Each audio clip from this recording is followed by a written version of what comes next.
இந்த நாளின் தியானத்திற்கு ஆதாரமாக எடுத்துக்கொண்ட வேத வசனம் ஏசாயா தீர்க்கதரிசியின் புஸ்தகம் 29ஆம் அதிகாரம் 19ஆம் வசனம். ஒருவர் வாசிக்கவும். சிறுமையானவர்கள் கர்த்தருக்குள் மிகவும் மகிழ்ந்து, மனுஷரில் எளிமையானவர்கள் இஸ்ரவேலின் பரிசுத்தருக்குள் கலிகூறுவார்கள். இங்கே 2 வார்த்தையை நாம் பார்க்க முடியும். ஏசாயா தீர்க்கன் சொல்லுகிறார், ஒன்று சிறுமையானவர்கள், இன்னொன்று எளிமையானவர்கள். இந்த சிறுமையானவர்கள் என்ன செய்கிறார்களாம்? கர்த்தருக்குள் மகிழுகிறார்களாம். எளிமையானவர்கள் என்ன செய்கிறாங்களாம்? பரிசுத்தருக்குள் கலிகூறுகிறார்கள். சிறுமையும் எளிமையுமான நாம் கர்த்தருக்குள் மகிழ்ச்சி அடைய வேண்டும், கர்த்தருக்குள் நாம் சந்தோஷமாய் வாழ வேண்டும் என்று ஆண்டவர் விரும்புகிறார். நம்ம அநேக காரியங்களுக்கு சந்தோஷப்படுவோம். எதுக்கெல்லாம் நம்ம சந்தோஷப்படுவோம்? நம்ம ஆசைப்பட்ட பொருள் கிடைச்சிட்டா சந்தோஷப்படுவோம். நம்ம நினைச்ச காரியம் நடந்துருச்சுன்னா சந்தோஷப்படுவோம். நம்ம ஜெபம் பண்ண ஜெபத்திற்கு ஆண்டவர் பதில் கொடுத்துட்டார்னா சந்தோஷப்படுவோம். அந்த சந்தோஷத்தை நாம் எப்படி கொண்டாடுகிறோம்? ஒரு தகப்பன் இருக்கிறார், அவருடைய ஒரே மகனுக்கு பிறந்த நாள் வருகிறது. அப்போ அந்த தகப்பன் நினைக்கிறாரு, என் மகனுடைய பிறந்த நாளை நான் மிக விமர்சையாய் கொண்டாடணும் அப்படின்னு சொல்லி தன்னுடைய நண்பர்கள், உறவினர்கள் எல்லோரையும் அழைத்து கொண்டு எங்கு போனாராம்? மதுபான கடைக்கு போனாராம். நான் சந்தோஷத்தை என்ன செய்யறேன்? அனுபவிக்கிறேன் அப்படின்னு அவர் சொல்றார். இது சரியா? அதான் இங்க வாசிக்கிறோம், கர்த்தருக்குள் களி கூறுங்கள். என்னுடைய சந்தோஷம், என்னுடைய மகிழ்ச்சி எதுல இருக்கணும்னு சொன்னா, நான் கர்த்தருக்குள் மகிழுகிறேனா? ஒரு ஆண்டவரை பற்றி அறியாதவர், இயேசு கிறிஸ்து யார் என்று தெரியாதவர் மதுபான கடைக்கு போயிட்டா பரவாயில்ல. உண்மையுள்ள தெய்வனை ஆராதிக்கிறவர்கள், உயிருள்ள தெய்வத்தை ஆராதிக்கிறவர்கள் எங்க போறாங்க? தங்களுடைய சந்தோஷத்திற்காக மதுபான கடையை தேடி செல்கிறதை நாம் பார்க்க முடிகிறது. ஒரு மனிதர் மதுபானத்தை அறிந்துவிட்டு ஒரு மயக்க நிலையிலே வந்து கொண்டிருந்தார். அவரிடத்துல ஒரு ஊழியர் கேட்கிறார், எதற்காக இப்படி குடித்திருக்கிறீர்கள் என்று. அவர் சொன்னாராம், இன்னைக்கு இயேசு கிறிஸ்து பிறந்த நாள், அதனால நான் என்ன செய்யறேன்? குடிக்கிறேன். இன்றைக்கு சந்தோஷத்தை உலக பிரகாரமாக வீணான முறையிலே மக்கள் செலவழித்து கொண்டிருக்கிறார்கள். உண்மையான சந்தோஷம் எதுல இருக்கணும்னு சொன்னா, நான் கர்த்தருக்குள் சந்தோஷமா இருக்கணும், நான் கர்த்தருக்குள் மன மகிழ்ச்சியா இருக்கணும். அதனாலதான் பிலிப்பியர் 4:4 வாசிக்கிறோம், கர்த்தருக்குள் எப்பொழுதும் சந்தோஷமாயிருங்கள், சந்தோஷமாயிருங்கள் என்று மறுபடியும் சொல்லுகிறேன். நம்ம அநேக காரியங்கள்ல சந்தோஷமா இருக்கிறோம், அநேக காரியங்கள்ல மகிழ்ந்து களி கூறுகிறோம். ஆனா இந்த காரியத்திலும் நாம் சந்தோஷமா இருக்கணும், இந்த காரியத்திலும் நாம் மகிழ்ச்சியா இருக்கணும்னு சொல்லி ஆண்டவர் விரும்புகிறார். கர்த்தருக்கு பிரியமான மகிழ்ச்சி, கர்த்தருக்கு பிரியமான சந்தோஷம் என்னன்னு சொன்னா, அவரை பாடுவது, அவரை துதிப்பது, அவரை ஆராதிப்பது தான். நான் எல்லா சூழ்நிலைகளிலும் ஆண்டவரை துதிக்க வேண்டும், ஆண்டவரை மகிமைப்படுத்த வேண்டும், கர்த்தருக்குள் நான் மகிழ்ச்சியா இருக்க வேண்டும் என்று ஆண்டவர் விரும்புகிறார். நமக்கு நல்ல காரியம் நடக்கும்போது நம்ம ஆண்டவரை மகிமைப்படுத்துறோம், ஆண்டவரை துதிக்கிறோம், எல்லாம் செய்கிறோம். ஆனால் இப்படிப்பட்ட சூழ்நிலையிலும் நீங்கள் கர்த்தரை துதிக்க வேண்டும், கர்த்தருக்குள் மகிழ்ச்சியா இருக்க வேண்டும் என்று ஆண்டவர் விரும்புகிறார். என்ன சூழ்நிலை அப்படின்னு சொன்னா, ஒருவர் வாசியுங்கள். ஆபகுக் தீர்க்கதரிசியின் புஸ்தகம் 3ஆம் அதிகாரம் 17-18. ஆபகுக் தீர்க்கன் சொல்லுகிறார், அத்திமரம் துளிர்விடாமல் போனாலும், திராட்சை செடிகளில் பலன் உண்டாகாமற் போனாலும், ஒலிவ மரத்தின் பலன் அற்று போனாலும், வயல்கள் தானியத்தை விளைவியாமல் போனாலும், கிடையில் ஆட்டு மந்தைகள் முதலற்று போனாலும், தொழுவத்திலே மாடுகள் இல்லாமல் போனாலும், நான் கர்த்தருக்குள் மகிழ்ச்சியாயிருப்பேன், என் ரட்சிப்பின் தேவனுக்குள் களி கூறுவேன். இங்க நம்ம நன்றாய் கவனிக்கணும். என்கிட்ட ஆடு இல்லை, என்கிட்ட மாடு இல்லை, என்கிட்ட பொருளாதாரம் இல்லை, ஆசீர்வாதம் இல்லை, அதனால நான் கர்த்தரை துதிக்கிறேன், அதனால நான் கர்த்தருக்குள் மகிழ்ச்சியா இருக்கிறேன்னு இங்க ஆபகுக் சொல்லல. என்ன சொல்றாருன்னா, அத்திமரம் துளிர்விடாமல் போனாலும். அப்ப இவர்கிட்ட என்ன இருக்கு? அத்திமரம் நல்ல செழிப்பா இருக்கு. இங்க இவர் என்ன சொல்ல விரும்புறாரு அப்படின்னு சொன்னா, ஒரு மனிதனுடைய வாழ்க்கையில உயர்வும் இருக்கும், தாழ்வும் இருக்கும். எல்லா சூழ்நிலையிலும் நான் என்ன செய்யணும்? கர்த்தருக்குள் மகிழ்ச்சியா இருக்கணும். ஆண்டவர் நம்மை ஆசீர்வதிக்கும் போது நம்ம மகிழ்ச்சியா இருக்கிறோம். ஆனால் கஷ்டம் வரும் பொழுது ஆண்டவரை மறந்து விடுகிறோம். நம்முடைய வாழ்க்கையில உயர்வும் இருக்கும், தாழ்வும் இருக்கும். ஒரு ஐசியூல அட்மிட் பண்ணப்பட்ட ஒரு நபர் உயிருக்கு போராடிக்கிட்டு இருக்கிறாருன்னு வைங்களேன். அவருடைய சுவாசத்தை, அந்த இருதய துடிப்பை ஒரு படமா வரைஞ்சிருப்பாங்க. எப்படி வரைஞ்சிருப்பாங்க? அந்த வரைபடம் எப்படி போகும்? மேல ஒரு வளைவு, கீழே ஒரு வளைவு, மேல ஒரு வளைவு, கீழே ஒரு வளைவு. இது எப்ப நேர் கோடா போகும்? அவர் இறந்து போயிட்டாருன்னா நேரா போகும். நம்முடைய வாழ்க்கையில உயர்வும் இருக்கும், தாழ்வும் இருக்கும். எல்லா சூழ்நிலையிலும் நான் கர்த்தருக்குள் மகிழ்ச்சியா இருக்க வேண்டும். என்னுடைய பேங்க்ல 10 லட்சம் ரூபாய் சேமிப்பு தொகை இருந்தாலும் நான் சந்தோஷமா இருக்கணும். என்கிட்ட ஒண்ணுமே இல்லைனாலும் நான் மகிழ்ச்சியா இருக்கணும். அதான் யோபு பக்தன் சொல்லுகிறார், நான் வெறுமையாய் தாயின் வயிற்றிலிருந்து வந்தேன், வெறுமையாய் திரும்புகிறேன். கர்த்தர் கொடுத்தார், கர்த்தர் எடுத்தார். கர்த்தருடைய நாமத்திற்கு ஸ்தோத்திரம். நம்மளால சொல்ல முடியுமா, ஆண்டவர் என்னை ஆசீர்வதித்தாலும் நான் கர்த்தருக்குள் மகிழ்ச்சியா இருப்பேன், ஆண்டவர் ஒருவேளை எனக்கு ஆசீர்வாதம் தராமல் போனாலும் நான் கர்த்தருக்குள் மகிழ்ச்சியா இருப்பேன். ஆண்டவர் எனக்கு என்ன கொடுத்திருக்கிறாரோ அதுல நான் என்ன செய்யணும்? சந்தோஷமா இருக்கணும். ஆண்டவர் என்னை ஆசீர்வதிக்கும் பொழுது ஒரு மிகப்பெரிய 5 ஸ்டார் ஹோட்டல் இல்ல ஒரு மிகப்பெரிய 7 ஸ்டார் ஹோட்டல்ல ஒரு மிக சுவையான உணவு எனக்கு கிடைக்குது அப்படின்னா அப்பையும் நான் சந்தோஷமா இருக்கணும். ஒண்ணுமே இல்லாம கஞ்சி குடிக்கிற சூழ்நிலையா இருந்தாலும் அப்பவும் நான் சந்தோஷமா இருக்கணும். எல்லாமே இருந்தாலும் நான் சந்தோஷமா இருக்கணும். அதான் பவுல் சொல்லுவார், வாழ்ந்திருக்கவும் எனக்கு தெரியும், தாழ்ந்திருக்கவும் எனக்கு தெரியும். இந்த உலகத்துல எல்லாமே மாயை தான். ஒரு நாள் எல்லாம் நமக்கு கிடைக்கும், ஒரு நாள் இல்லாமல் போகும். ஆனா நம்ம என்ன செஞ்சிடக்கூடாது அப்படின்னா, என்கிட்ட இல்லையே அப்படின்றதற்காக கடன் வாங்கி எந்த ஒரு பொருளையும் வாங்கிடக்கூடாது. எனக்கு பிரியாணி சாப்பிடவும் தெரியணும், கஞ்சி குடிச்சிட்டு பிரியாணி சாப்பிட்ட மாதிரி ஏப்ப விடவும் தெரியணும். எல்லா சூழ்நிலையிலும் நாம் கர்த்தருக்குள் மகிழ்ச்சியா இருக்க வேண்டும் என்று ஆண்டவர் விரும்புகிறார். அதான் இங்க வாசிக்கிறோம், எல்லாமே எனக்கு இல்லைனாலும் நான் என்ன செய்வேன்?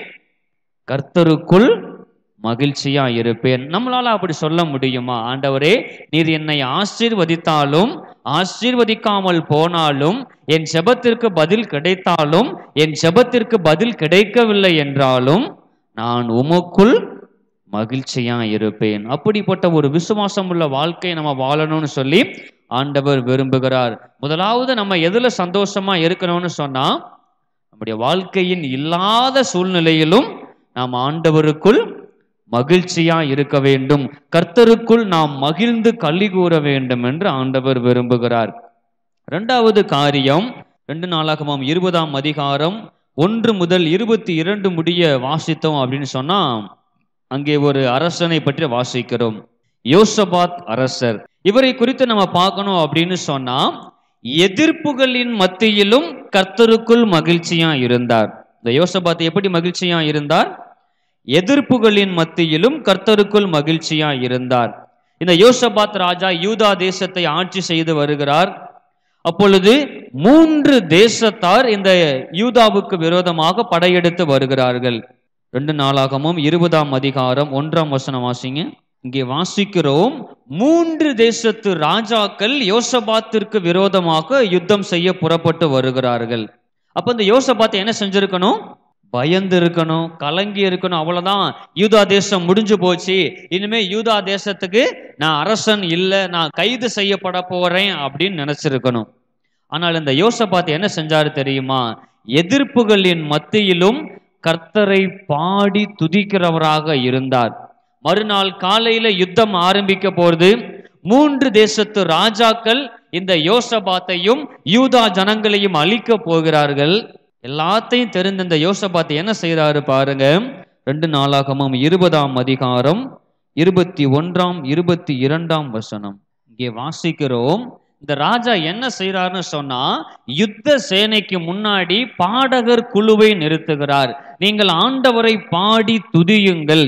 அவர் சொல்றாரு, கர்த்தரை துதியுங்கள், அவர் கிருபை என்றும் உள்ளது என்று சொல்லும் பாடகரை அந்த சேனைக்கு முன்னாடி நிறுத்துறார். அங்க வாசிக்கிறோம் 22ல, அவர்கள் பாடி துதி செய்ய தொடங்கின போது யூதாவுக்கு விரோதமாய் வந்து பதவி இருந்த அம்மோன் புத்திரரும் மோவாபியரையும் சேயீர் மலை தேசத்தாரையும் ஒருவருக்கு விரோதமாய் ஒருவரை கர்த்தர் எலும்பு பண்ணினதினால் அவர்கள் வெட்டுண்டு விழுந்தார்கள்.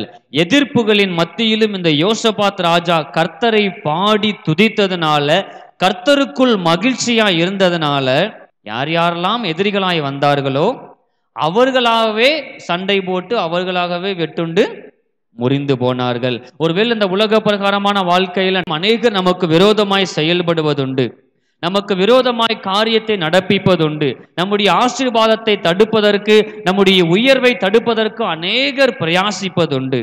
நம்ம என்ன செய்யணும்னு சொன்னா, இந்த யோசபாத்தை போல கர்த்தருக்குள் நாம் மகிழ்ச்சியா இருக்க வேண்டும். கர்த்தரை துதித்து பாடும் பொழுது நமக்கு விரோதமாய் வருகிற எல்லா கிரியைகளையும் எல்லா அந்தகார சக்திகளையும் ஆண்டவர் முறித்து போட வல்லமையுள்ளவராய் இருக்கிறார். நம்முடைய எதிரி எவ்வளோ பெரிய ஆளா இருந்தாலும் பரவாயில்ல, நம்ம யாரை மட்டும்தான் பார்க்கணும்? ஆண்டவரை மட்டும்தான் பார்க்கணும். இந்த யோசபாத் ராஜா, ஐயோ 3 நாட்டு படைகள் என்னை சூழ்ந்து கொண்டதே, நான் என்ன செய்யறதுன்னு பயந்து போயிருந்தாருன்னு சொன்னா அந்த போர்ல தோல்வி அடைஞ்சிருப்பார். இவர் என்ன செய்யறாரு பாருங்க, எத்தனை பேர் எனக்கு விரோதமாய் வந்தாலும் நான் என்ன செய்வேன்? என் கர்த்தரை பாடி துதிப்பேன், நான் அதுல சந்தோஷப்படுவேன், நான் அதுல களி கூறுவேன்னு சொல்லி பாடகர் குழுவை முன்பதாக நிறுத்துகிறார். அங்க பார்க்கிறோம், ஒரு மிகப்பெரிய வெற்றியை பெற்று கொள்ளுகிறார். நம்முடைய வாழ்க்கையிலையும் அநேகர் நம்மளை ஏமாத்துவாங்க, நம்ம நம்பினவங்க நமக்கு துரோகம் பண்ணுவாங்க, அநேகர் நம்மை இழிவாய் பேசுவாங்க, அநேகர் நம்மை குற்றம் சாட்டுவாங்க, நம்மகிட்ட உள்ள குறைகளை மற்றவங்க பார்ப்பாங்க. நம்ம என்ன செய்யணும்னு சொன்னா, எவ்வளவுதான் எதிர்ப்புகள் வந்தாலும் நான் கர்த்தருக்குள் மகிழ்ச்சியா இருக்க வேண்டும். கர்த்தரை துதிக்கிற துதி பாடல்கள் என் வாயில இருக்கணும். எதிர்ப்புகள் வருவது நல்லது அப்படின்னு நான் சொல்லுவேன். நமக்கு எதிர்ப்புகள் வரல அப்படின்னு சொன்னா நம்ம என்ன செஞ்சிருவோம்? ஆண்டவரை விட்டு வழிமாறி போயிருவோம். 2 அரசர்களை நான் முன்பாக நிறுத்த ஆசைப்படுகிறேன். இஸ்ரவேலின் தலை சிறந்த அரசன் என்று அழைக்கப்படுகிறவர் தாவீது அரசர். இந்த தாவீது அரசரை போல ஒரு அரசர் அதற்கு பின்பாக எழுப்பினதில்லை என்று சொல்லி வரலாறு சொல்லுகிறது.